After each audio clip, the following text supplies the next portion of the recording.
И трета нова година поминува како малиот Антони не може да застане на нозе. Иако е роден здрав, засега непозната болест го спречува нормално да се развива. Лекарите 3 години не можат да постават диагноза од што боледува ова дете. Че он сака да си игра, сака да биде нормален како сите деца, али он тоа не го може. И болна, значи сите деца играат топка, сака и он. Да игра, значи, да дигне рака, да сама, фати нешто, не може. Самиот симптом на хипотонија кај него предизвикува нервоза, значи он самиот е нервозен, а за нас е уште потешко. Сепак хипотонија или мускулна слабост е само симптом на стотици болести од кои Антони е веројатно болен. Но иако направиле безброј испитувања, лекарите од скопските клиники само нагаѓаат диагноза нема. Родителите се очајни, бидејќи без тоа не знаат каде и како да го лекуваат. Они се убедени дека е дистрофија.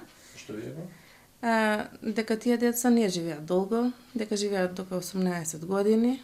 И дека класичен лек нема, може да се залечи, али века, значи, некоја голема надеж нема, века треба да очекувате дека ќе биде врзан за количка. Вие како родители, дали се согласувате со тоа? Дали... Не, Кој родител би се согласил со тоа?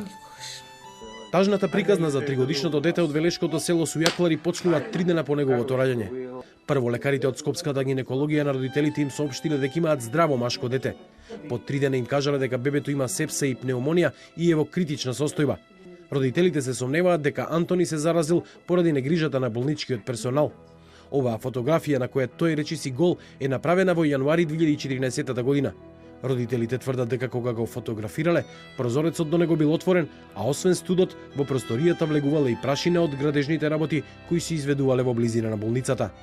Откако Антони бил префален на детска клиника, состојбата му се подобрила, но мускулатурата речиси не функционирала. Така е до денес. Без конкретни резултати, лекарите ги советувале родителите да го носат во Франција за да му се изврши биопсија.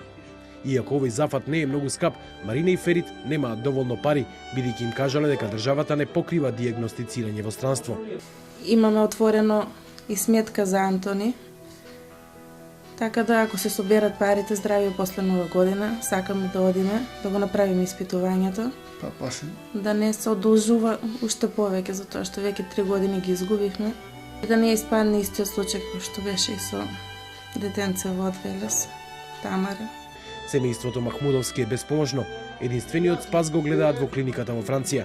Само така ќе знаат како да го лекуваат своето дете. Надежта не ги напушта. Велат, за Антони ќе се бориме до крај.